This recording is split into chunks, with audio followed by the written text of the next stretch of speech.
Well, I'm joined once again by Paul Craine, who back in 2 years ago, I think it was, yes, 2 years now, Population Atlas, which set a few hares running.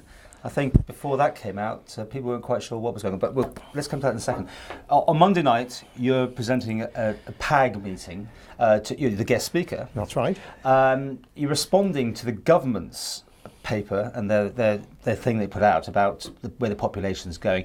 I mean, really over to you, because obviously you've digested what they've said and you're going to critique it. I know you want to keep most of the information for Monday, but obviously some headline stuff will be handy today.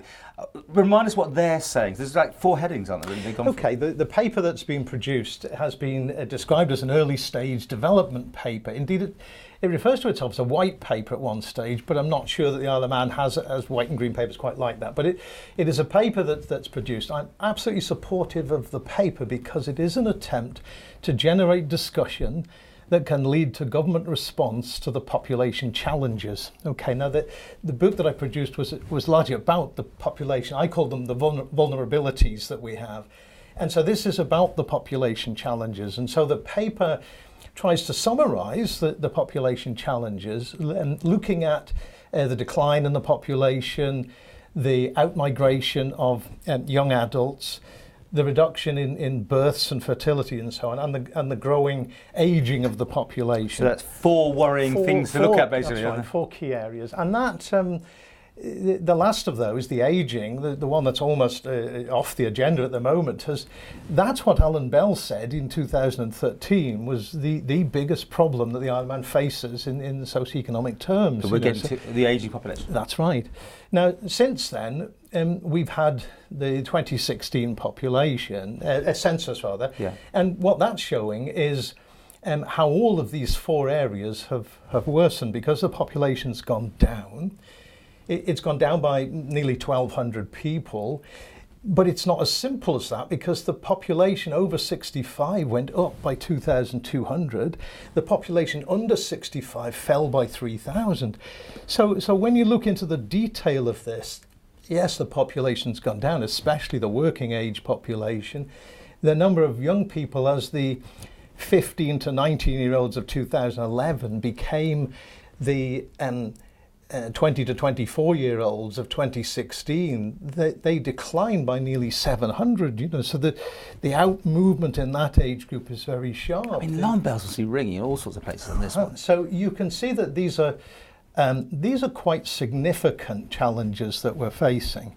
And I applaud Chris Thomas's attempt to try and pull something together to make it happen. I know some people have tried to hurry him in doing that, and he's trying to go slower. I think it's pretty crucial that we don't just outline the challenges and respond to them. We try to understand why these things are happening. So why is the population falling? Why are so many young people leaving now and so few are coming in, and those sort of changes taking place?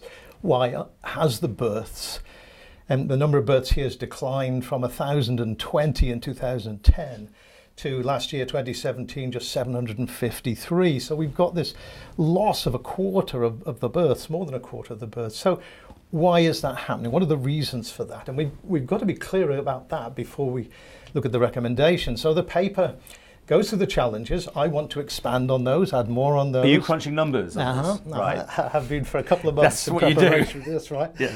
And then I want to explore the recommendations that are in the paper because they're there. And I want to explore those to see, do they meet the causes of the changes that are happening as I see them happening? So I'm trying to offer some sort of insight into that, although I would be the first to say there's a lot more research needed there. And then I'm trying to point a way forward. One of the things in the paper it says, and it actually said we can make this a population blip. Okay. Now, I think it's perhaps bigger than a blip already, but I do believe we can reduce these vulnerabilities, and that's where I'm absolutely sharing what the paper's trying to address. And the paper's then looking to perhaps a consultation, perhaps some sort of policies discussions in Tynwald and so on, leading to some actions at the end of it. And yeah, I'd like to see those actions. And that's what I was saying in the book. And this is where it all started, really. When you brought this out, suddenly we weren't in such a good place as we thought we were. We didn't have a problem till I created the book. Was that it? No, well, you know what I mean? You did flag it, basically. Yeah. As somebody who has done all this data searching and feeling, are we in a spiral declining?